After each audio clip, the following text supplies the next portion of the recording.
Subscribe and like Digital खबरें for more updates.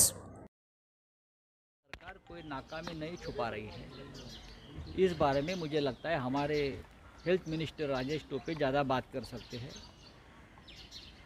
लेकिन महाराष्ट्र को नीचा दिखाने की, महाराष्ट्र को एक प्रकार से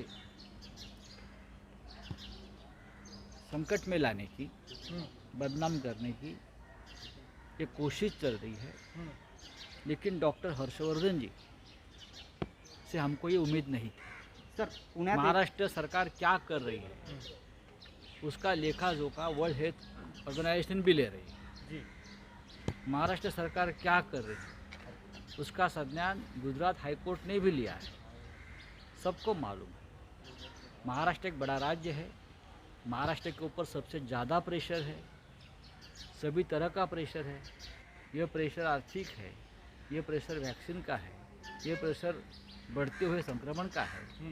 तो एक दूसरे के ऊपर टीका टिप्पणी न करने से केंद्र सरकार और राज्य सरकार ने एक साथ मिलकर लोगों की सेवा करनी चाहिए। अच्छा, महाराष्ट्र में आपकी सरकार को अस्थिर करने का प्रयास किया जा रहा है। लेटर कल आया है, अनिल परब का नाम सामने आया है। देखो, मैं आपको एक बताता हूँ। हाँ, महाराष्ट्र सरकार को अस्थिर करने की कोशिश पहले दिन से चल रही है।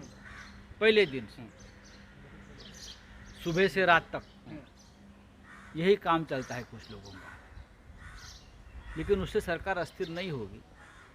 अस्थिर करने वाले लोगों का असली चेहरा सामने आ रहा है।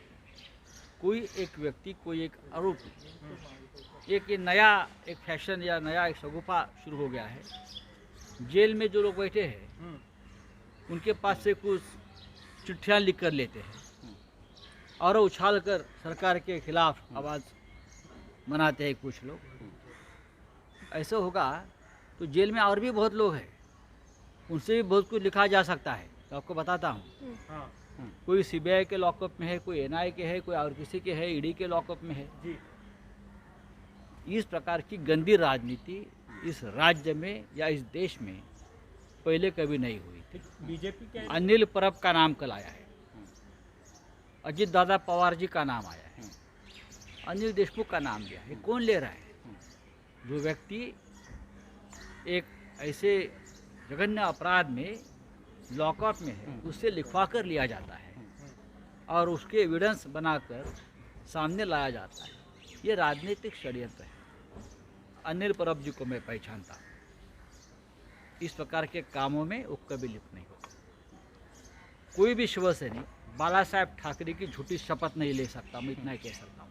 कल उसने बाला साहेब ठाकरे जी की शपथ लेकर कहा है कि मैं ये गंदा काम नहीं किया, और मेरा ये शपथ जो लिया है अनिल परब ने, उसका ऊपर विश्वास है।